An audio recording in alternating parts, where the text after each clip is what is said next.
কোন জমিনের মাটি আমার হবে গুরুস্থান? কোন জমিনের মাটি আমার হবে গুরুস্থান? কাদের চোখের জলে আমি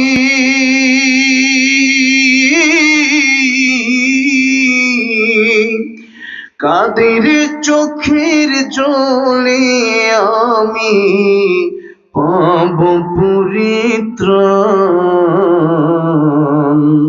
কোন জমিনের মাটি আমার হবে গুরুস্থান? কোন জমিনের মাটি আমার হবে গুরুস্থান? কারাই আমায় গোসল দিবে, কে আনিবে কাফন? কারাই আমায় কেঁদে কেঁদে করে দেবে দাফন?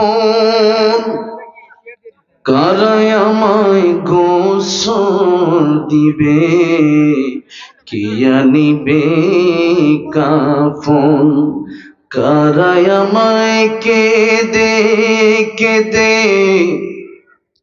করে দেবে দাফন? কারাই আমার পাশে বসে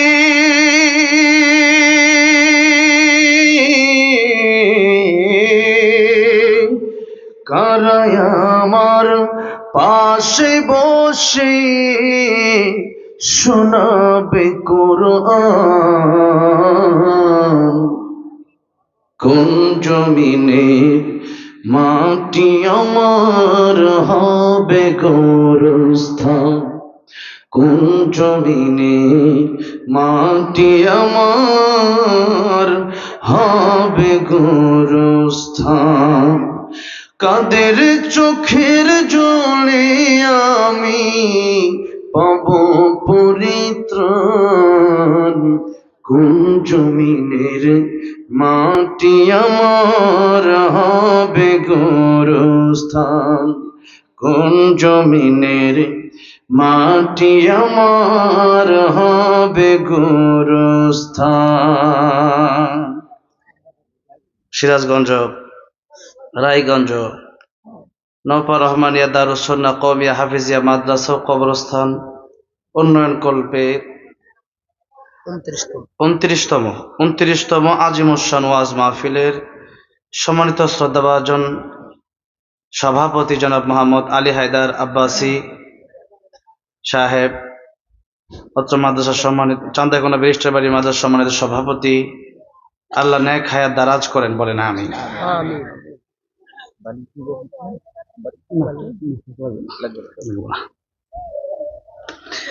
আমার পূর্বে দোয়া পরিচালনা করেছেন 16 মাইল মাদ্রাসা সম্মানিত মুহতামিম, আমাদের অত্যন্ত শ্রদ্ধেয় বাংলাদেশের অসংখ্য অগণিত আলেমের যিনি উস্তাদ মুরব্বী, আল্লাহ যাদের উসিলায় দুনিয়া পরিচালনা করতেছেন,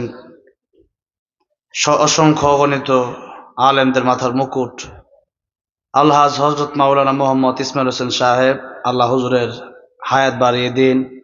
আল্লাহ রাব্বুল আলামিন হুজুরকে আরো বেশি বেশি ইসলামের খেদমত করার তৌফিক দান করেন, আমিন। আমার পূর্বে কথা বলেছেন বিশিষ্ট ইসলামী চিন্তাবিদ হাফেজ মাওলানা ইসমাইল হোসেন সিরাজি দামাত বারাকাতুহুম, অত্যন্ত সুন্দর আলোচনা করতেছিলেন। কারেন্ট ডিস্টার্ব দেওয়ার কারণে উনি একটু ব্যাঘাত ঘটছে আর কি। তারপর আল্লাহ রাব্বুল আলামিন যে আলোচনাগুলো কোরআন হাদিস সম্পৃক্ত করেছেন, আল্লাহ আমাদেরকে আমল করার তৌফিক দান করেন, আমিন। এই মাহফিলটি একটা মাদ্রাসার মাহফিল এবং কবরস্থান উন্নয়ন কল্পে, এই দুইটা বিষয়ে একটা মাহফিল। তাহলে দুইটা বিষয় নিয়ে আমাদের আলোচনা করা দরকার। যেখানে যে উদ্যোগে মাহফিল হয় এই বিষয় নিয়ে আলোচনা করা বেশি দরকার। তো আজকে আমরা আলোচনা করব ওই দুইটা বিষয় নিয়ে। একটা হলো মাদ্রাসা শিক্ষার গুরুত্ব এবং ফজিলত। মাদ্রাসা আছে, ফজিলত না জানলে মাদ্রাসা ছাত্র দিবে না। আরেকটা হলো যে কবরস্থান, এই কবরে অনেকেই পূর্বপুরুষেরা চলে গেছেন, আমরা যারা এখন বেঁচে আছি আমাদেরও যাওয়া লাগবে। আল কাইয়িসু মান দানা নাফসাহু ওয়া আমিলা লিমা বা'দাল মাউত। কবরের প্রস্তুতি আমাদের নিতে হবে। আমরা দুনিয়ার প্রস্তুতি বেশি বেশি নিচ্ছি, আর কবরের প্রস্তুতি আমরা নেই না। কবরের কথা আমাদের মনেই নাই। মানুষ যদি শুধু মৃত্যুর কথা, কবরের কথা, হাসরের কথা চিন্তা করে, মানুষটা আল্লাহর ওলি হয়ে যাবে। কি হয়ে যাবে? আল্লাহর ওলি হয়ে যাবে। সেই চিন্তা আমাদের ভেতরে নাই। খালি দুনিয়ায় কিভাবে অবস্থান ভালো করব সেই চিন্তা আমাদের বেশি। আল্লাহ আমাদেরকে আখিরাতমুখী করে দেন, বলেন আমিন। আলোচনার শুরুতেই আল্লাহ সুবহান, মহিয়ান, গরিয়ান রব্বুল ইজ্জত ওয়াল জালালের আলিশান দরবারে হৃদয়ের গভীর থেকে শুকর আদায় করছি যে মহান রব্বুল ইজ্জত ওয়াল জালাল আমাদেরকে অত্যন্ত দয়া করে, মায়া করে, ভালোবেসে কোরআনের জন্য কবুল করেছেন, মঞ্জুর করেছেন। এই জন্য মহাব্বতের সাথে প্রাণ খুলে শ্রদ্ধা জড়িত কণ্ঠে সকলে পড়ছি আলহামদুলিল্লাহ। আমরা সবাই কি পুরুষ না মহিলা? এখানে যারা বসে আছেন কি বলেন? পুরুষ। আর এই পুরুষ তো ঠিক আছে, এরপরে ইমানদার না বেঈমান? ইমানদার আওয়াজ কি কাপুরুষের মতো হবে না বীর পুরুষের মতো হবে? হ্যাঁ, আল্লামা সাইদি বলেছিলেন, বিড়ালের মতো 500 বছর বেঁচে থাকার লাভ নাই, সিংহের মতো 1 ঘন্টা বাঁচতে চাই। ঠিক না বেঠে?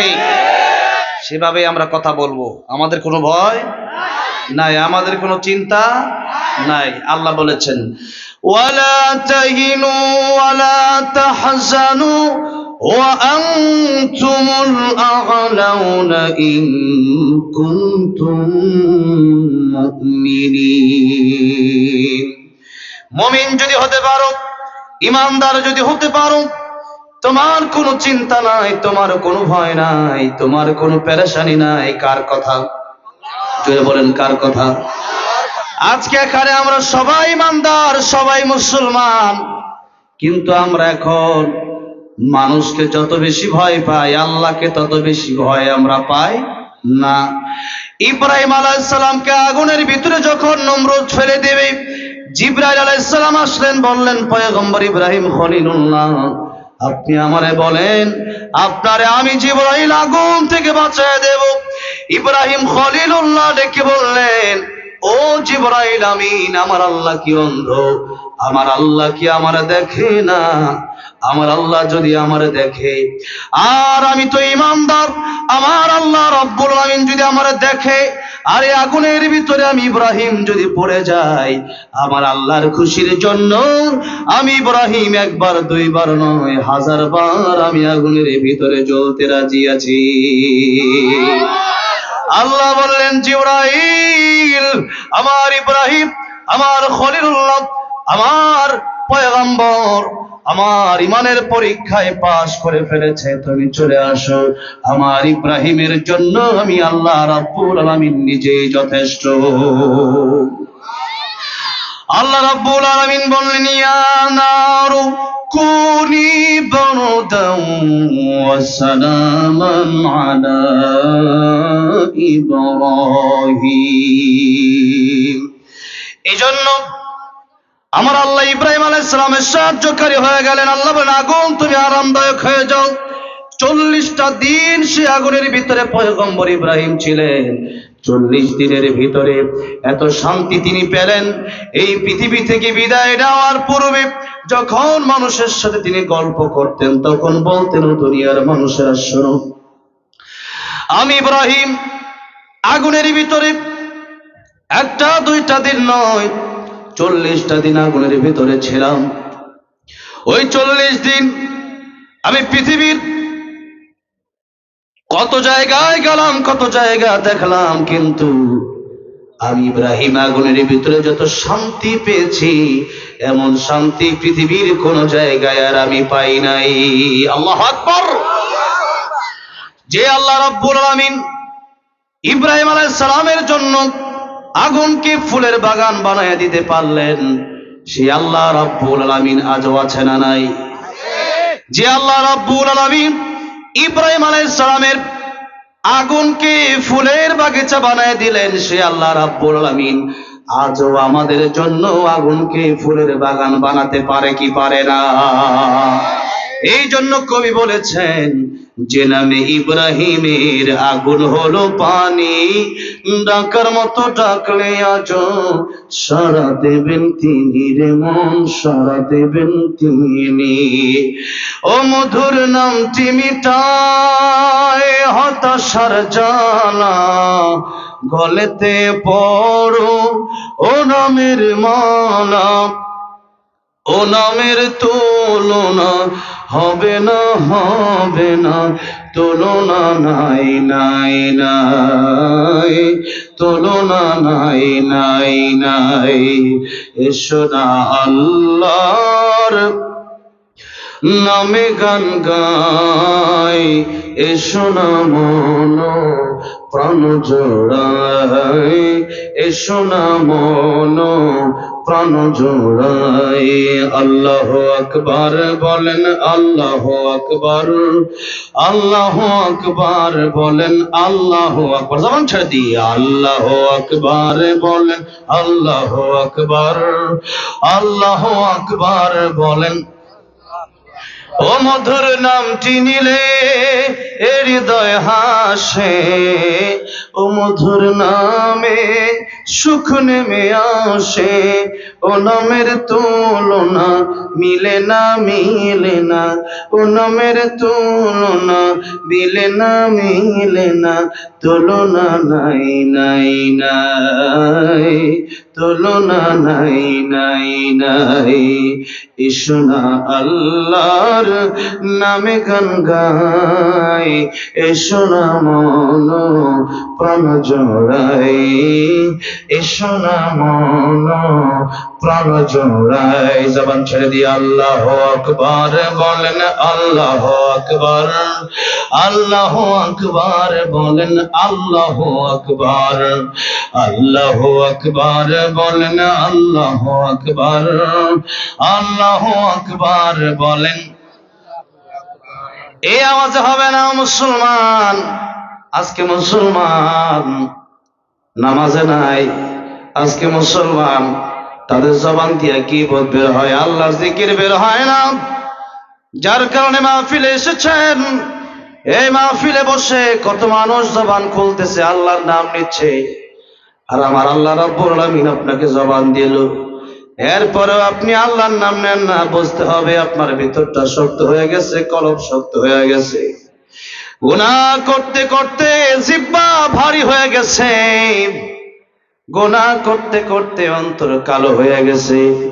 এই জন্য মেহেরবানি করে আল্লাহর প্রেমে মাতোয়ারা হয়ে, যে আল্লাহ জবান দিলেন, যে আল্লাহ কথা বলার ক্ষমতা দিলেন, যে আল্লাহ রাব্বুল আলামিন চলার ক্ষমতা দিলেন, কাজের ক্ষমতা দিলেন, সে আল্লাহর প্রেম ভালোবাসা অন্তর নিয়ে মুহাব্বতের সাথে জিকির করে লা ইলাহা ইল্লাল্লাহ, লা ইলাহা ইল্লাল্লাহ। কেউ জবান বন্ধ রাখবো না। লা ইলাহা ইল্লাল্লাহ, লা ইলাহা,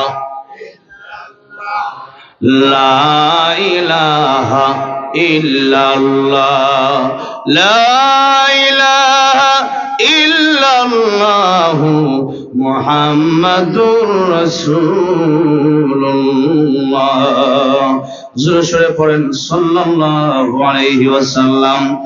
মূসা কালিমুল্লাহ আল্লাহ রাব্বুল আলামিনকে জিজ্ঞাসা করলেন, হে আল্লাহ রাব্বুল আলামিন, এই দুনিয়ার, এই পৃথিবীর মানুষকে তুমি কত আমল দিলা, কত জিকির দিলা, আয় আল্লাহ রাব্বুল আলামিন, আমি মূসা কালিমুল্লাহকে তুমি আনকমন একটা জিকির দাও, যেটা আমি মূসা কালিমুল্লাহ করব। আল্লাহ বললেন, মূসা তুমি পড়বা লা ইলাহা ইল্লাল্লাহ। মূসা কালিমুল্লাহ বললেন, আয় আল্লাহ, এটা কেমন জিকির দিলেন আমাকে? এই জিকির দুনিয়ার সব মানুষ করে, এই জিকির আমি চাই না, আমি বললাম একটা আনকমন জিকির আপনি আমার দেন। আল্লাহ বলেন, ও মূসা, তাম পৃথিবীতে যা কিছু আছে সব কিছুর চাইতে উত্তম আমি আল্লাহর কাছে লা ইলাহা ইল্লাল্লাহর জিকির বলেন সুবহানাল্লাহ।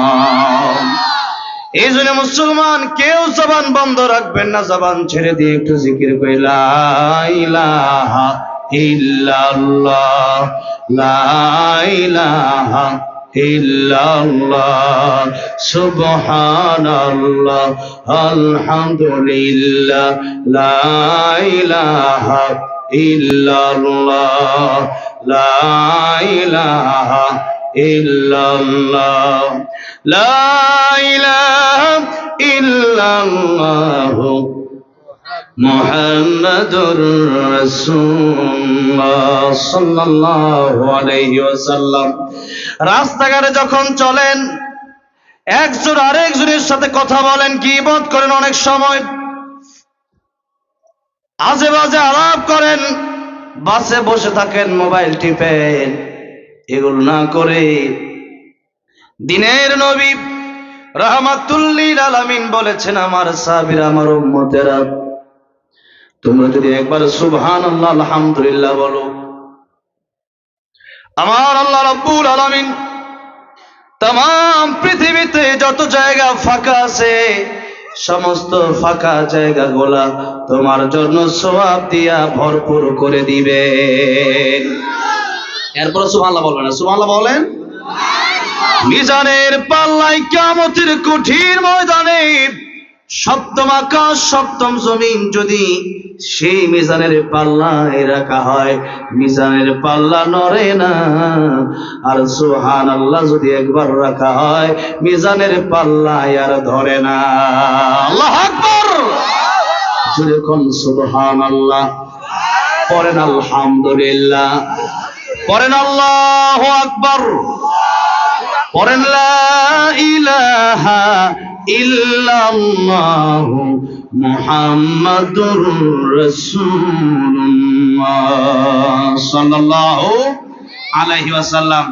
একটু আমরা জবানটা তাজা করে নিলাম। কষ্ট হচ্ছে আপনাদের? ঘুমে টুমে ধরতেছে?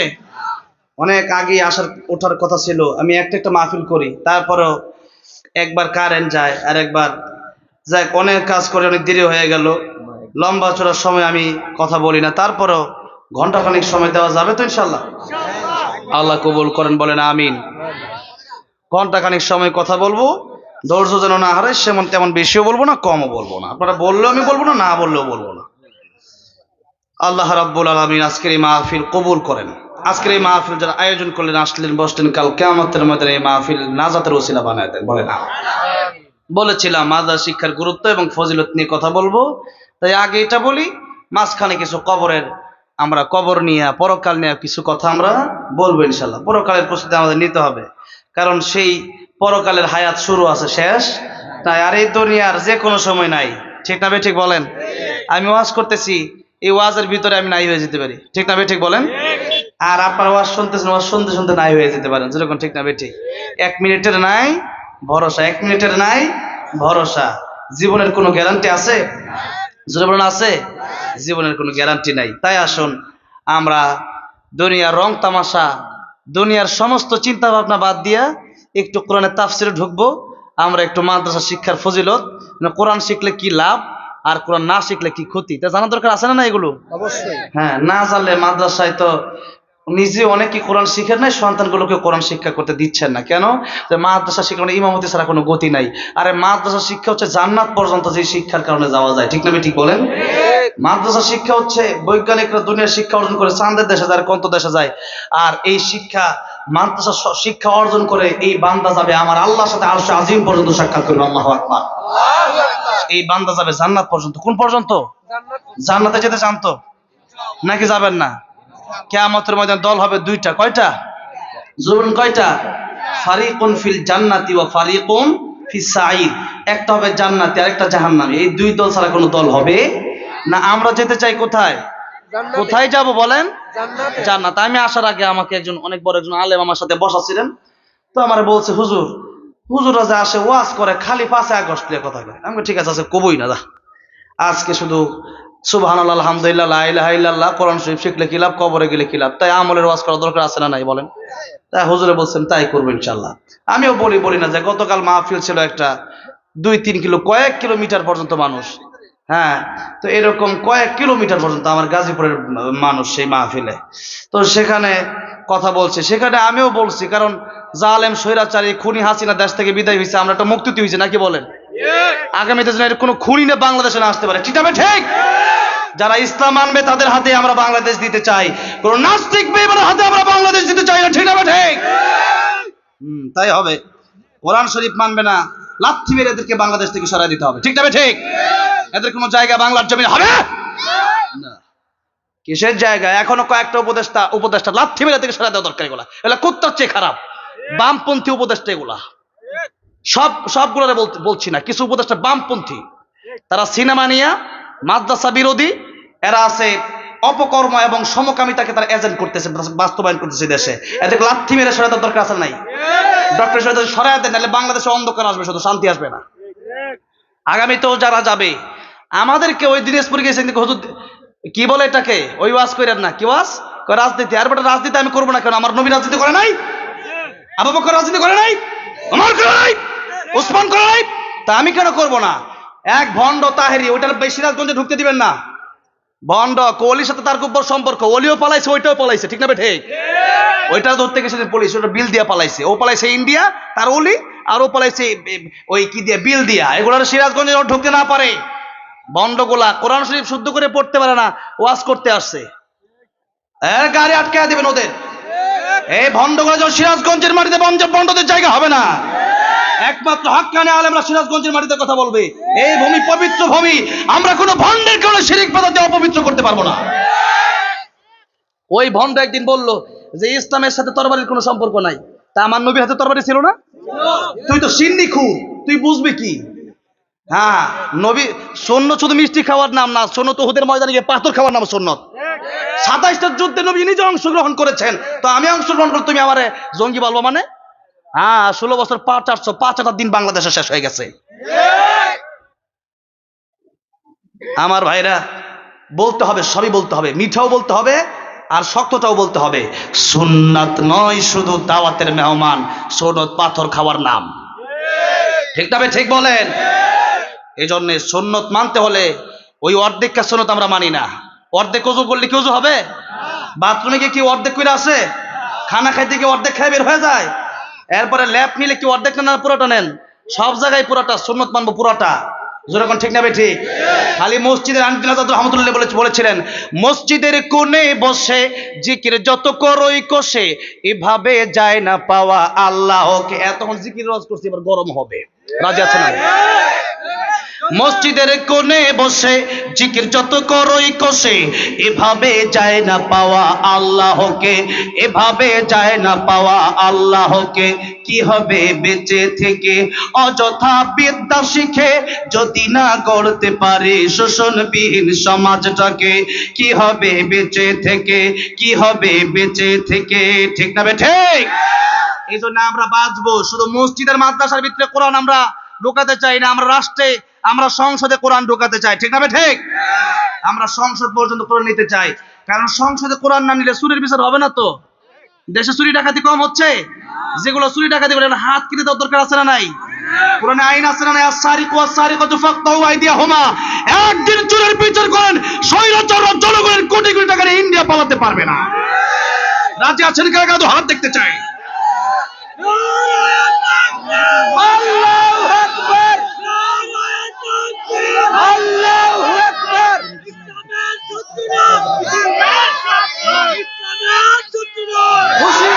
আমার ভাইরা, আমার মুরব্বী বাবাজিরা, দেখেন মসজিদে আমরা ইসলাম সীমাবদ্ধ করে রেখেছি, মাদ্রাসায় রেখেছি।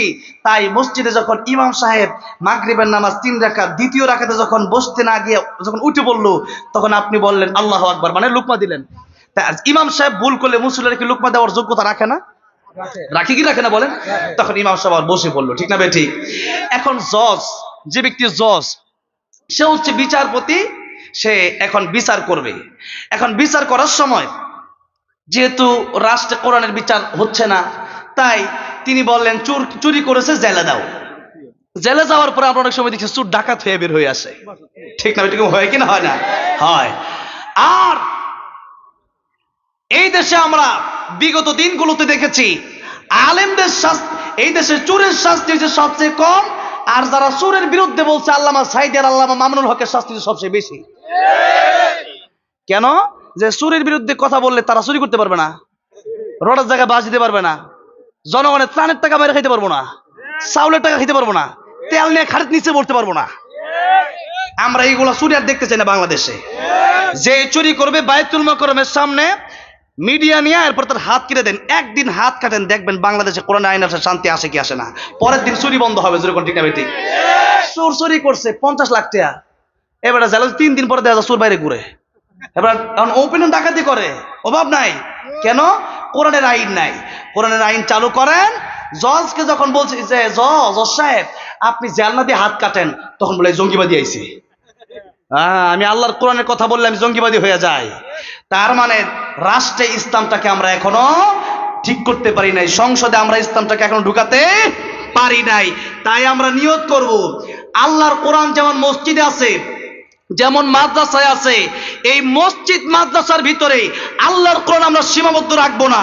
এই দেশটাকে চুরি বন্ধ করার জন্য, ডাকাতি বন্ধ করার জন্য, শিরিক বেদাত বন্ধ করার জন্য, জুয়া ইয়াবা মাদক বন্ধ করার জন্য আল্লাহর কোরআনকে সংসদে নিতে জীবন দিয়ে হলেও আমরা, যুদ্ধ করে হলেও আমরা সংসদে আল্লাহর কোরআন দেখতে চাই। রাজা আছেন কাগজ হাত দেখতে চাই।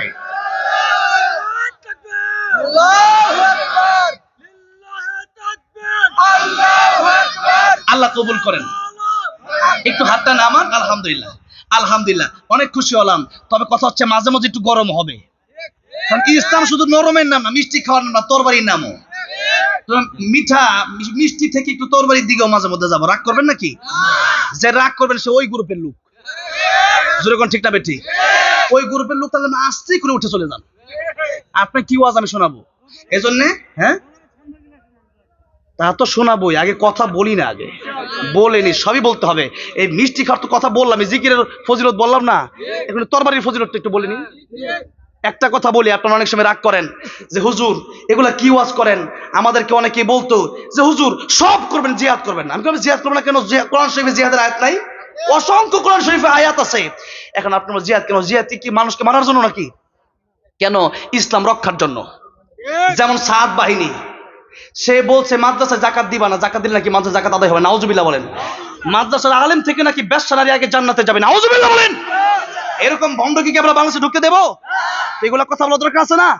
আমাদের 4 জন ভাইকে খুন করছে, শহীদ করে দিছে, তো এদের বিরুদ্ধে প্রতিবাদ করার জন্য জিহাদের দরকার আছে না নাই? কাফের বেঈমানেরা বাংলাদেশে ইন্ডিয়া থেকে বসে বসে আমার দেশের বিরুদ্ধে কথা বলে, ওই মালাউন গুলা, তো তাদেরকে রক্ষা করার জন্য আমাদের তরবারি দরকার আছে না নাই? দেশ রক্ষা করার জন্য তরবারি দরকার আছে, আর ইসলাম রক্ষার জন্য বেশি তরবারির দরকার নাই। দেশ রক্ষার জন্য যেমন আমরা প্রস্তুত, আমাদের ঈমান, আমাদের ইসলাম রক্ষা করার জন্য আমরা তার চেয়ে বেশি প্রস্তুত। যেরকম ঠিক না বেঠি? এই জন্য আমার দেশের চাইতে আমার কোরআন বড়, আমার দেশের চাইতে আমার ঈমান বড়, আমার দেশের চাইতে আমার ইসলাম বড়। সুতরাং দেশকে আমরা যত ভালোবাসি তার চেয়ে বড় আমার ঈমান। যেরকম ঠিক না বেঠি? এই দেশ, এই পৃথিবী একদিন ধ্বংস হয়ে যাবে, কিন্তু ঈমান যদি একবার ধ্বংস হয়ে কবরে যায়, জাহান্নাম ছাড়া কোনো গতি নাই। এই জন্য আমরা ঈমান নিয়ে যেন মরতে পারি। গতকাল গাজীপুর থেকে আসার সময় দোয়া চাচ্ছে, মানে হুজুর দোয়া করবেন যেন ঈমান নিয়ে মরতে পারি। কি নিয়ে মরতে পারি? তো ঈমান নিয়ে মরতে হলে নবী বলেছেন গজওয়াতুল হিন্দ সামনে আসছে। কি আসছে? পশ্চিম দিক থেকে সূর্য ওঠার ঘোষণা আমরা পেয়ে গেছি।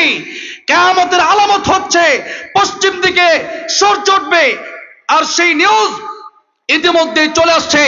নবীজি বলেছেন কিয়ামতের আগে গজওয়াতুল হিন্দ কায়েম হবে। সেই যুদ্ধে যারা যাবে, যারা শহীদ হয়ে যাবে, এরা বিনা হিসেবে জান্নাতে চলে যাবে। আর সেদিন যারা ঘর থেকে বের হবে না, এরা মুনাফিক কাপুরুষ হয়ে মরবে। আপনারা কি কাপুরুষ হয়ে মরতে চান? আপনারা কি মুনাফিক হয়ে মরতে চান? সুতরাং সেই যুদ্ধের ডাক দিনে আসবে, বের হয়ে যেতে হবে আল্লাহর দ্বীনের জন্য। শহীদ মৃত্যুর চাইতে সুন্দর কোনো মরণ। আমি আসার আগে আমার যুবক ভাইরা বলেছেন যে আপনি আল্লামা সাঈদীকে নিয়ে গান গাবেন। আমি গাইবো ইনশাআল্লাহ, আমি সবই বলবো ইনশাআল্লাহ। তবে কথা হচ্ছে এই কথাগুলো যদি আমি না বলি, অনেকেই মুনাফিক হয়ে মরার সম্ভাবনা আছে না নাই? তাফসীর মাহফিল দিয়েছেন, যে ওয়াজ আপনারা জানেন ওইটা তো করবই, যেটা কিছু কিছু এই কথাগুলো অনেকে জানে না। গজওয়াতুল হিন্দ সম্পর্কে অনেকেই মানে জানে না। অবগত না। এই কথাগুলো বলা দরকার আছে না নাই? আপনি রাগ করলে করেন, আর না করলে নাই। আপনি যদি রাগ করেন তাও আলহামদুলিল্লাহ, না করলেও আলহামদুলিল্লাহ, কারণ কথা বলতে হবে কোরআন শরীফ থেকে। জোরে কোন ঠিক না ঠিক? আলহামদুলিল্লাহ। একটু জোরে সে বলতো আল্লাহু আকবার। আর একটু বড় জোরে বলেন আল্লাহু আকবার। তাহলে কি আলোচনা কি কষ্ট হচ্ছে আপনাদের? একটু বলা যায়? আলহামদুলিল্লাহ। এখন গরম হয়ে গেছে মাঠ, সবাই বলতেছে ঘাম ছুটে গেছে, আমি গরম হয়ে গেছি। একটু খুলি ভাই, মোটামুটি শীতের দিন গরমের দিন হয়ে গেছে। তাহলে বলেছিলাম প্রথমেই আমরা আলোচনা করব মাদ্রাসা শিক্ষার গুরুত্ব এবং ফজিলত। কি আপনারা কি একটু শুনে যাবেন তো বাড়িতে ইনশাল্লাহ? 50% শুনে বাড়িতে যাবেন কারা কারা দেখি? না 50%, আরে 50%, 80% শুনে যাবেন কারা কারা? মাশাআল্লাহ। 100% শুনে যাবেন কারা? একটা হাত তোলেন তো। লিল্লাহি তাকবীর, লিল্লাহি তাকবীর, আল্লাহু আকবার। আল কোরআনের আলো সংসদে জালো, মাশাআল্লাহ এটা বলবেন, সংসদে জালো। আল কোরআনের আলো সংসদে জালো, লিল্লাহি তাকবীর, আল্লাহু আকবার। আল্লাহ কবুল করেন, বলেন আমিন। এবার আসেন, আমি আপনাদের সামনে যে সূরাটা তেলাওয়াত করেছিলাম, সূরার নাম হচ্ছে সূরাতুর রহমান। প্রথমে খুতবা শুরুতে তেলাওয়াত মাত্র 3টা আয়াত তেলাওয়াত করেছি। বলেন তো সূরার নাম কি? সূরায়ে রহমান। এই যে একটা মাহফিল হচ্ছে আজকে, জান্নাতের ভিতরেও এরকম একটা মাহফিল হবে। সেই মাহফিলে বক্তা হবেন আমার আল্লাহ নিজে। বলেন সুবহানাল্লাহ। সেই মাহফিলে আল্লাহ রাব্বুল আলামিন নিজে এই সূরা রহমানটা তার বান্দাদেরকে তিলাওয়াত করে শোনাবেন। বলেন সুবহানাল্লাহ। এখন কাদেরকে শোনাবেন? দুটা কথা আল্লাহ রাব্বুল আলামিন সূরা কাহফের শেষে বললেন। এই কথাটা বলে একটু ফজিলত বলবো আর কি, যাতে করে আমরা এই দুইটা কাজ করতে পারি। এখানে দুইটা কথা আসছে, একটা কাজ করতে বলা হয়েছে, আরেকটা ছাড়তে বলা হয়েছে। কোনটা করতে বলা হলো আর কোনটা ছাড়তে বলা হলো? কোন কাজটা করলে আল্লাহর দিদার পাওয়া যাবে, আর কোন কাজটা করলে আল্লাহর দিদার থেকে আমরা মানে জাহান্নামে চলে যাওয়া লাগবে, আল্লাহর দিদার আমরা পাবো না। সেই দুইটা কথা আমরা শুনে এরপরে আমরা সূরা রহমানের তরজমা এবং তাফসীরের দিকে যাব। আগে একটু মানে আল্লাহর সাথে যদি দেখা করতে হবে, আল্লাহ যদি সূরা রহমানটা তেলাওয়াত করে শোনাবেন, এই সূরা রহমানটা শোনার জন্য কি কি কাজ করতে হবে শোনা দরকার আছে না নাই?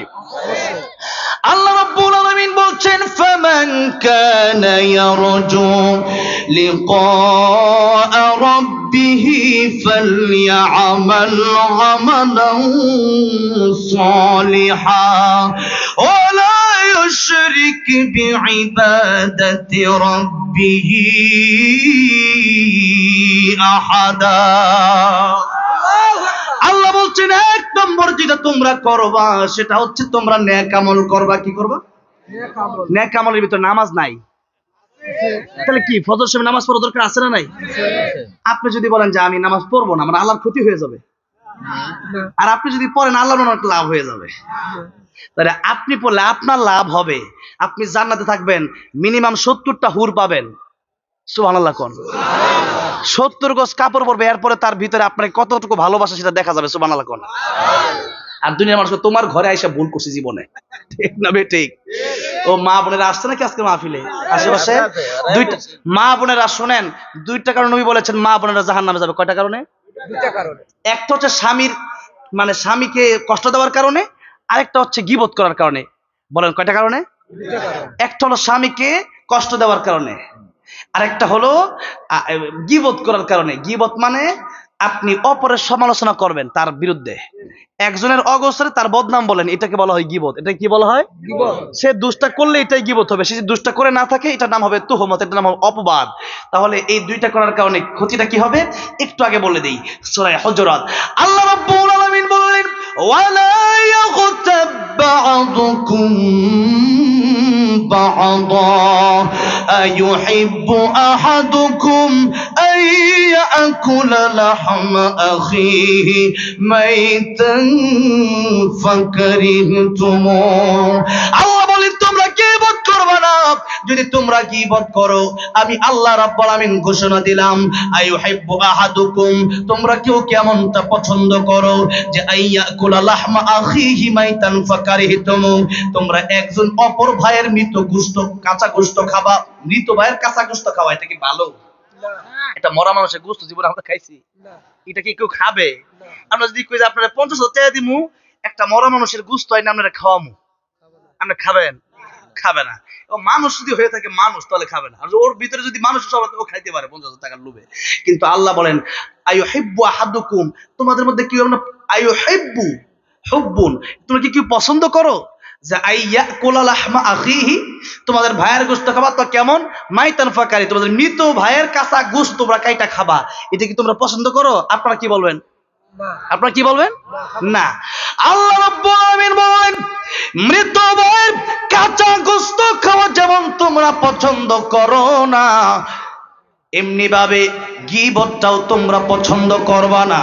আমি আল্লাহ গীবতকে হারাম করে দিলাম। এখন একটা কথা আপনাদেরকে বলি, আমি আমার সামনের দিকে আলোচনায় যাব।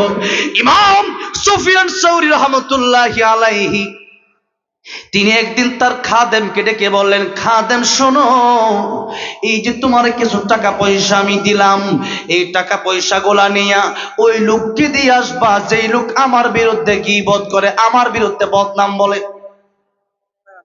খাদেম বলে, হুজুর আমি যাব না, ততক্ষণ পর্যন্ত যাব না যতক্ষণ পর্যন্ত আপনি আমারে না বলবেন তারে কেন দিচ্ছেন। আর টাকা পয়সা দিলে তো আপনি আমারে দিবেন, আমি আপনার খাদেম, কষ্ট করি, আপনার কাপড় দিয়ে দিই, আপনার খাবার আইনা দিই, হ্যাঁ আপনার জুতা সোজা করে দিই, আমারে দিবেন, তারা দেন কেন? হুজুর ডেকে বললেন, খাদেম সব তাকে কেন দিলাম? কিয়ামতের কঠিন ময়দানে সে যত বড় উপকার আমার করবে, আমার মা বাবাও এত বড় উপকার করবে না। দেখেন, আমি একটা কথা আপনাদেরকে জিজ্ঞাসা করতে চাই, আপনারা যদি পারেন উত্তর দিবেন, না পারলে বসে থাকবেন, চুপ করার দরকার নেই, বলার দরকার নেই। কোরআন শরীফের সূরা বানী ইসরাঈলে আল্লাহর ইবাদতের পরে আল্লাহ কার খেদমত করতে বলছেন? বলেন, যারা পারেন একটু জোরে করেন না। মা আর বাবার, জোরে কোন ঠিক না ঠিক? ও কাদা রাব্বুকা আল্লা তা'বুদু ইল্লা ইয়াহু ওয়া বিল ওয়ালিদাইনি ইহসানা। আল্লাহ বললেন, তোমরা আল্লাহর ইবাদতের পরে তোমাদের মা বাবার খেদমত করো। মা আর বাবাকে আল্লাহ এত সম্মান দিলেন। আরেকটু কথা বলবো, সামনের দিকে যাবো। দেখেন, নবী বলতেছেন, ও আমার সাহাবীরা, মায়ের দিকে বাবার দিকে একবার তাকাবা, একটা কবুল হজের সওয়াব। বললেন না তো, কিন্তু কবুল হজ কারে কয়? দেখেন, আমি এবার হজে যাওয়ার নিয়ত করছি। কোথায়? হজে যাবো। আর কিন্তু হজে গেলে টাকা লাগে 8-10 লাখ। কত লাখ? মানে 8-10 লাখ, মানে সবাই 8-10 লাখ টাকার মালিক নাকি? 8-10 লাখ টাকা কামাইতে কষ্ট আছে না নাই বলেন? আছে। তো এখন দেখেন, ইসলামের যে ইবাদত আছে এর মধ্যে একটা হলো দৈহিক আর একটা হলো আর্থিক। একটা হলো কি? দৈহিক, মানে দেহের মাধ্যমে যেটা করতে হয়। এই ভাই কথা বলা যাবে না, কিন্তু কথা বলে মনে করো ডিস্টার্ব হয়ে যাবে, ওইদিকে মনোযোগ যাবে, ওয়াজ করবো কিভাবে? তখন আমি তোমার দিকে গপ্প করে ফেলি, কথা বুঝতে হবে। এই যে আমি সিরাজগঞ্জে মানে ওয়াজ করতে করতে প্রতি 2 দিন পর পর সিরাজগঞ্জ, মানে কালকে আগের দিন সিরাজগঞ্জ থেকে গিয়ে কালকে গাজীপুরকে, আবার আজকে সিরাজগঞ্জ আসছি। মানে হচ্ছে এই এলাকায় আসতে আসতে আমি আমার গাজীপুরের ভাষাই ভুলে যেতেছি। বুঝছেন তো কথাটা? রাগ করতেছেন আপনারা? রাগ করেন, আমি আপনাদের ঘরের মানুষের মতো কথা বলি আর কি, যেহেতু আমার সিরাজগঞ্জের সাথে সম্পর্ক একটু বেশি। এই সিরাজগঞ্জ আর বগুড়ায় প্রায় 50টা প্রোগ্রাম। কয়টা? 50টা। বছরে প্রোগ্রাম করি 250টা, যদি এই 2 জেলাতে হয় তার মানে আশা বেশি, হয়তো আপনাদের সম্পর্ক বেশি। অন্য জেলায় গিয়ে এত খোলা মনে আমি আলোচনা করি না, একটা শুরু করছি ওইটা বইলা চলে আসি। আর আপনাদের সাথে আমি একটু ঘোরা ভাবে মানে মিলামিশা কথা বলতে চাই আর কি। তো আপনারা কষ্ট পাচ্ছেন? দেখেন, মা আর বাবার খেদমতের কথা বুঝাইতে গিয়ে একটু কথা বলছিলাম আর কি, তারা কেমন অমূল্য সম্পদ, এটার কোনো মূল্য হয় না, এটা অমূল্য, মানে পৃথিবীতে ঋণ শোধ করতে পারবেন না আপনি। দেখেন, দৈহিক একটা ইবাদত, আর্থিক একটা ইবাদত, এটা হচ্ছে ইসলামের ভিতরে আছে। তো দৈহিক ইবাদত কোনটা? যেমন নামাজ হচ্ছে দৈহিক ইবাদত। আপনার নামাজ, ফজরের নামাজ, আপনি যদি আপনার পাশের বাড়ির লোক ফজর নামাজ পড়ে, আপনি পড়েন না, আপনি তাকে বললেন যে তোমার 500 টাকা দিলাম, তুমি গিয়া ফজরের নামাজটা আমার পড়া দিয়ে আসো, কি আপনার নামাজ কি সারা জীবনও হবে? আপনার নামাজটা আপনার নিজেকেই পড়তে হবে, এই দেহের মাধ্যমে, যেরকম ঠিক না ঠিক? আর দ্বিতীয় নম্বর মনে করেন আর্থিক ইবাদত, যেমন হইলো যাকাত। যাকাত হচ্ছে এটা অর্থ প্রদান করতে হবে, টাকা, সম্পদ, স্বর্ণ, অলংকার, রূপা। এখন আপনি 10,000 টাকা আপনার যাকাত আছে, আপনি চিন্তা করলেন 10,000 টাকা যাকাত না দিয়া 10 টাকার নামাজ পড়ালাই কি না যাকাত আদায় হবে? তো ওই টাকা 10,000ই আপনার দিতে হবে, যেরকম ঠিক না ঠিক? এখন এই যে দৈহিক একটা ইবাদত, আর্থিক একটা ইবাদত, হজের ব্যাপারে নবী বলেন আল হাজ্জু আল আজ্জু, প্রথম হাদিয়া পরে বলেন আইন দিয়া, যে হজ হলো কষ্টকর, আর এটা এমন একটা ইবাদত, দেহ এবং অর্থ উভয়টার সমন্বয় এই ইবাদত। দেহও লাগে, শরীরও লাগে, অর্থ লাগে, টাকাও দিলাম, আবার টাকা দিয়ে বসে থাকলে হবে না, আমার পাসপোর্ট করতে হবে, সেখানে যেতে হবে, ফিঙ্গারপ্রিন্ট দিতে হবে, এরপরে ভিসা করতে হবে, এরপর ট্রাভেলসে যেতে হবে, এরপরে টিকিট কাটতে হবে, বিমানে লম্বা সময় জার্নি করে যেতে হবে, এরপরে সেখানে গিয়ে তওয়াফ করতে হবে, সাই করতে হবে, মিনা যেতে হবে, মুজদালিফা যেতে হবে, আরাফায় যেতে হবে, কুরবানি করতে হবে, অনেক কাজ। এত কাজের পরে এখন এই হজটা কবুল হয়েছে কি হয়েছে না আমরা জানি? কে জানে? কবুল নাও হতে পারে। এখন আরেকটা কথা আপনাদেরকে জিজ্ঞাসা করতে চাই, জানলে বলবেন, না জানলে নাই। হজ বছরে কয়বার করা যায় বলেন? ফরজ একবার, বা যে কোনো হজই বছরে একবার করা যায়। আর বাকি সময় যেমন আমি অনেকবার উমরা করছি, অনেকবার আল্লাহ নিয়েছি, কতবার গিলাফে জমা দিচ্ছে আল্লাহ ভালো, আমিও জানি না, হিসাব নাই তা। এখন মনে করেন উমরা তো অনেকবারই করছে, কিন্তু হজ বছরে একবারই করা যায়, জিল হজ মাসে, ঠিক না ভাই? ঠিক বলেন, এই একবারই হজ করা যায়। এখন মা আর বাপের দিকে যেহেতু একবার তাকাইলে কবুল হজের সওয়াব, হজ বছরে একবার করা যায়, টাকা লাগে 10 লাখ, এরপরে যাইতে হয় অনেক কষ্ট, সেখানে ইচ্ছা করলে যাওয়া যায় না। আমার নানি এমন বৃদ্ধ হয়েছে, মামারা 2 মামা থাকে আমার সৌদি, নানিরে কয়, নানি কয় তা আটতেই পারি না, কি করবো, শরীরে যেহেতু সোজা যাবে কেমনে। এখন কথা হইলো যে এখন আপনি বছরে হজ করতে পারবেন একবার, তাও গেলে কবুল হলো কি হলো না তা জানা নাই। মা আর বাপের দিকে দৈনিক কতবার তাকানো যায় আপনারা হিসাব করে বলতে পারবেন? কতবার তাকানো যায়? আনলিমিটেড, যেরকম, ঠিক না ভাই? ঠিক। মাশাআল্লাহ, এই যে আপনাদেরকে জিজ্ঞাসা করার কারণে আমি অনেক শিক্ষা শিখতে পারি। এই তো মানে গত পরশুদিন মাহফিল জয়পুরহাট, মানে গতকালকে আগের দিন জয়পুরহাট, ইন্ডিয়ার পাশে হিলি ওই এলাকায়, একবারে বর্ডারের পাশে। তা আমি জিজ্ঞাসা করলাম কতবার, আর ওনারা বলছে মেলাবার। কতবার? মেলাবার। তা আপনারা আবার বলছেন আনলিমিটেড। কালকে গাজীপুর জিজ্ঞাসা করলাম, তারা বললো অনেকবার। তো অনেক ভাষায় আমি শিখতেছি আলহামদুলিল্লাহ, তাই মাঝে মধ্যে আপনাদেরকে জিজ্ঞাসা করি আর কি। তাহলে এবার আসেন আনলিমিটেড, তাহলে মা আর বাপের দিকে তাকাইলে যদি কবুল হজের সওয়াব হয়, এবার নবী বলেন একবার তাকাবে একটা কবুল হজের সওয়াব হবে। সাহাবী বললেন, ইয়া রাসূলুল্লাহ, ইয়া হাবিবাল্লাহ, মা আর বাপের দিকে যদি একবার তাকালে একটা কবুল হজের সওয়াব হয়ে যায়, আমি যদি মার বাপের দিকে 100 বার তাকাই, আমার আল্লাহ রাব্বুল আমিন কি 100 কবুল হজের সওয়াব দেবে নাকি? নবীকে বললেন, সাহাবী রে, মা আর বাপের দিকে তুমি 100 বার তাকাবা কেন? তুমি তাকাতে তাকাতে অস্থির হয়ে যেতে পারো, আমার আল্লাহ সওয়াব দেওয়ার বেলায় কোনো অস্থির হবেন না। দেখেন, মা আর বাপের দিকে এতবার, আরে ওয়াজ আপনি হুজুর ওয়াজ করেন, আরে ওয়াজ যেটা করছি এটা আমল করেন না। আপনার বাড়িতে মা আছে, বাবা আছে, তার দিকে তাকান গিয়া, কবুল হজের সওয়াব হবে। এটা কি মানে কি খুব একটা কম ফজিলত না অনেক বড় ফজিলত? এত বড় ফজিলত, কিন্তু এটা মানে না মানুষ। মানা দিচ্ছে কি রে আবু বকর কই, আরে কি হয়েছে কও, হেদিকে মা আছে, হেদিকে, হ্যাঁ যা হেদিকে। ঠিক আছে। তাহলে দেখেন অবস্থাটা বোঝেন একটু, মানে ফজিলত তো বলি, এটা সে ফজিলত। কেউ যদি একবার হজে যাইতে পারে তাহলে পুরো এলাকা সরাই, আমি হজে যাইতেছি, যেরকম, ঠিক না ঠিক?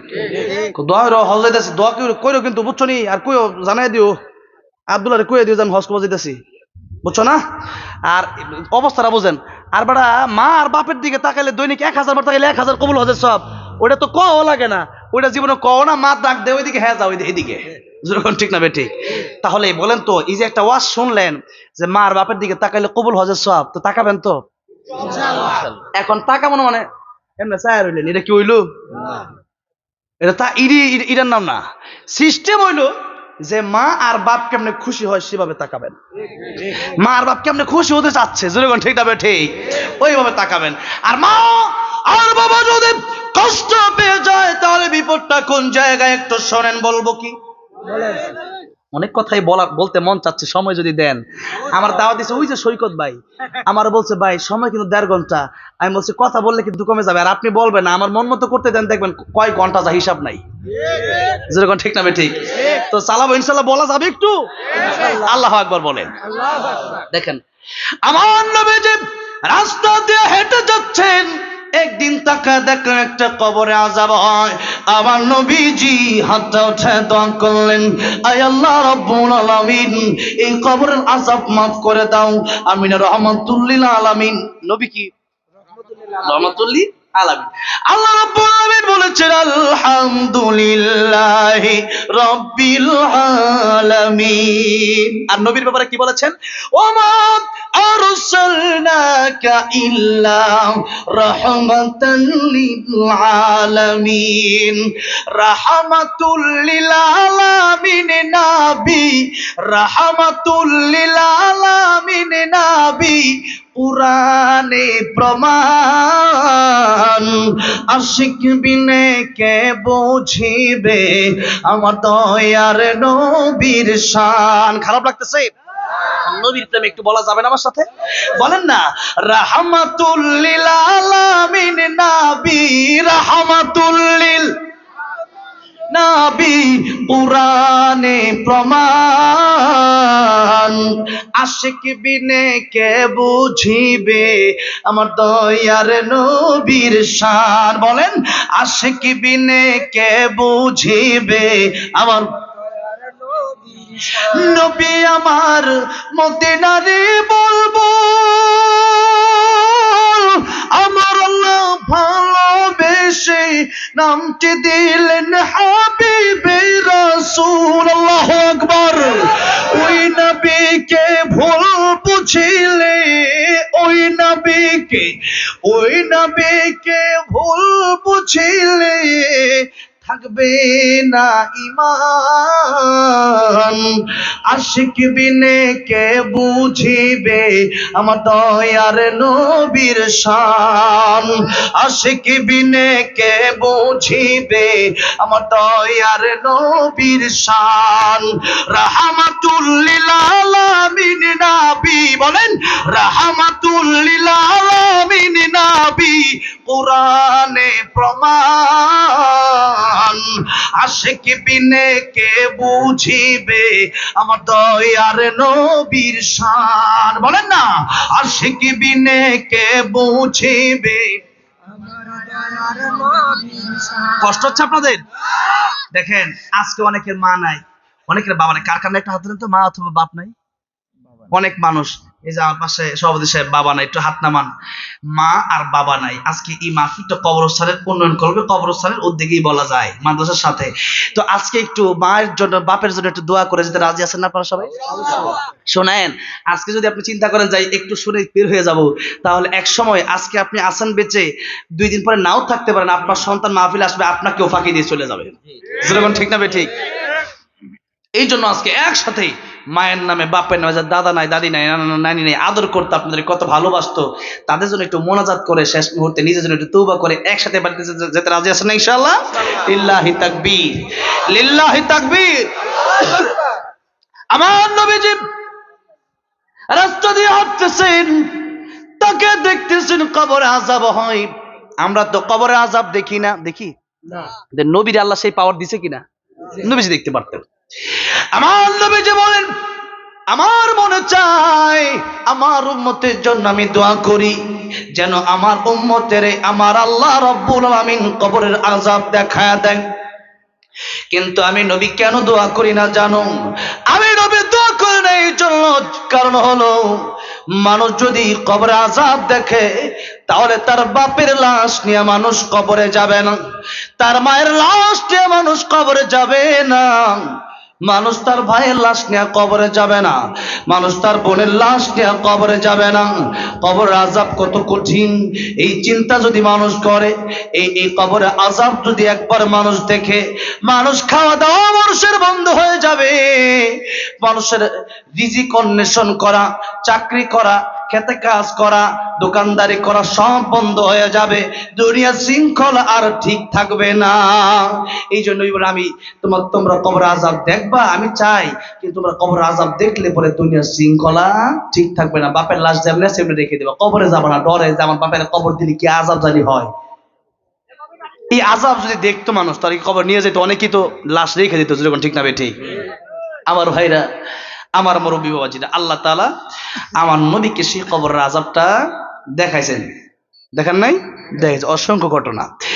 আমার নবীজি যেই মাত্র দেখলেন কবরে আযাব হয়, আমার নবীজি আমার আল্লাহর কাছে একবার হাত উঠালেন, আয় আল্লাহ তাআলা, আমি তো রহমাতুল লিল আলামিন নবী, এই কবর আযাব হয় আমার তো সহ্য হয় না।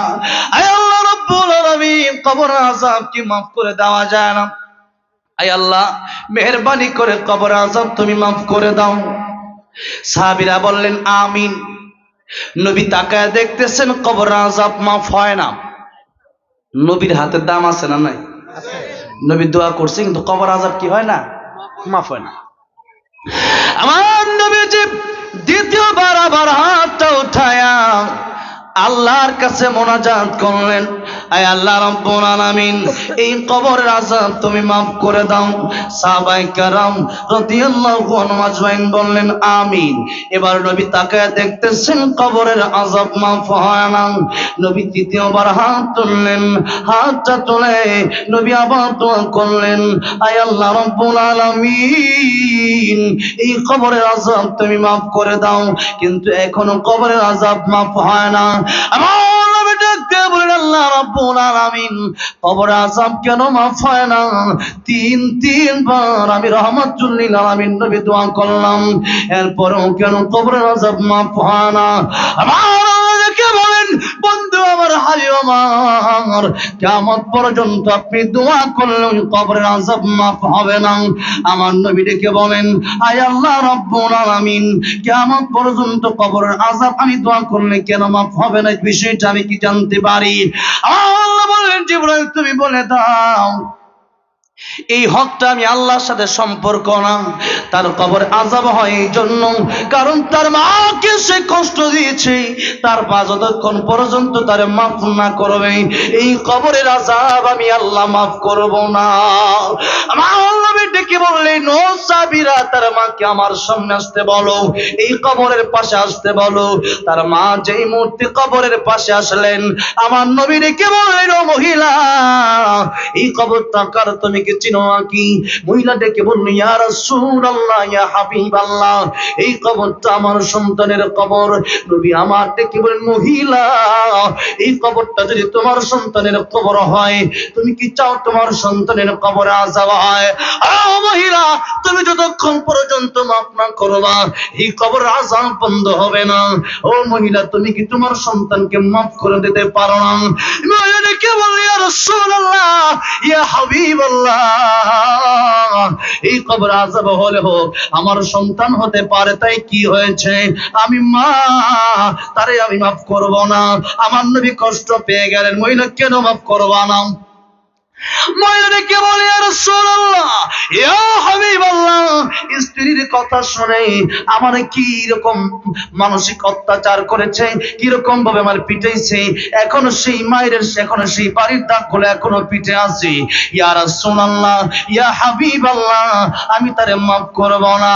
আমার নবী কষ্ট পেয়ে গেলেন, ডেকে বলেন, আল্লাহ রাব্বুল আলামিন, আমার আগে দোয়া তুমি কবুল করো নাই, এখন আমি আরেকটা দোয়া করব, তুমি কি সেই দোয়াটা কবুল করবা না?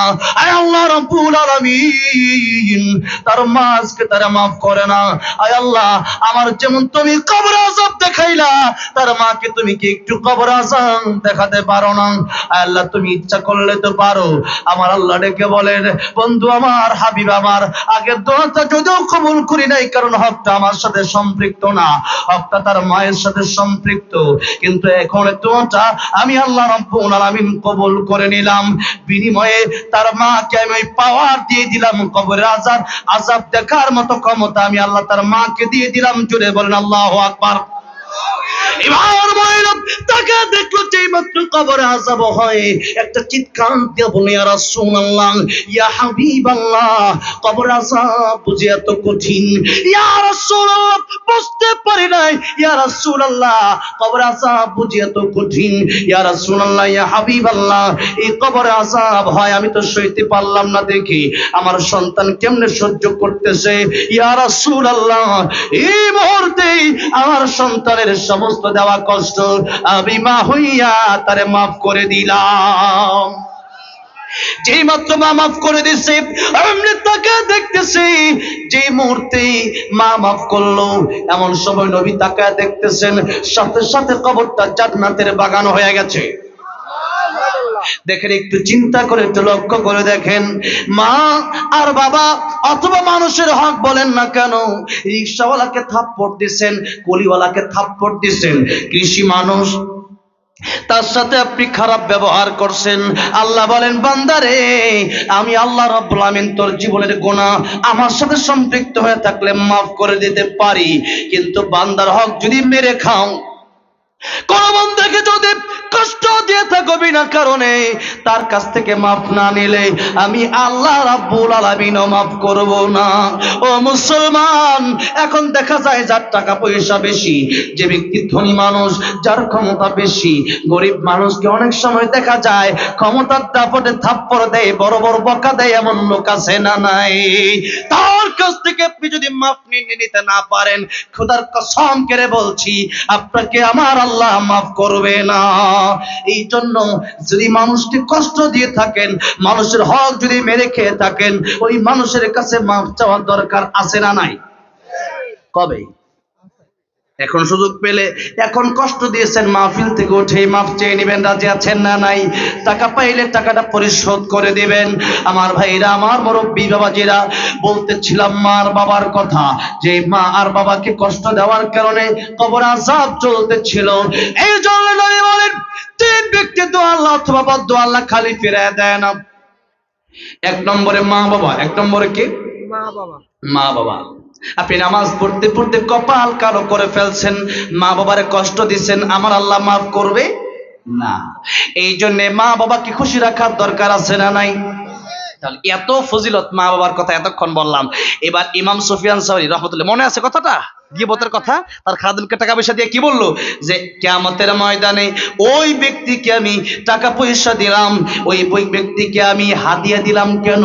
কারণ এই ব্যক্তি আমার যত উপকার করবে, আমার মা বাপু আমার তত বড় উপকার করতে পারবে না। খাদেম বললেন, হুজুর কি কথা বললেন? যে মা বাবার কথা আল্লাহ কোরআনে আল্লাহ ইবাদতের পরেই বললেন, সেই মা বাবা উপকার করতে পারবে না মানে কি? তিনি বললেন, ও খাদেম শোনো, কিয়ামতের ময়দানে যে ব্যক্তি আমার বিরুদ্ধে গীবত করবে, তার ক্ষতিটা কোন জায়গায়? তার নেক আমলগুলো আল্লাহ আমাকে দিয়ে দিবে। অথচ ইয়াউমা ইয়াফিরুল মারউ মিন আখিহি ওয়া উম্মিহি ওয়া আবি, আল্লাহ বলতেছেন কিয়ামতের ময়দানে মা বাপ সন্তানকে চিনবে না। কোরআন শরীফে আয়াতটা নাই? সূরা আয়াব আছে। মা বলবে আমার বিয়েই হয় নাই, সন্তান কোন জায়গা থেকে আসবে? বাবা আমি বিয়ে করি নাই, কে বিয়া, কে সন্তান হয়? এখন ওই মুহূর্তে এত বিপদের সময় মা বাপ সন্তানের পরিচয়, একটা নেকি যদি খালি মিজানের পাল্লায় কম হয়ে যায়, তাহলে যাওয়া লাগবে জাহান্নামে। এই চিন্তা করে, যেরকম ঠিক না ঠিক? কিন্তু কেউ যদি কারো বিরুদ্ধে গীবত করে, কিয়ামতের ময়দানে আল্লাহ তাআলা রাখবেন যে তোমার নেকিগুলো তারা দিয়ে তার বিরুদ্ধে গীবত করছিলা কেন, তার কাছে মাফ চাইছিলা না।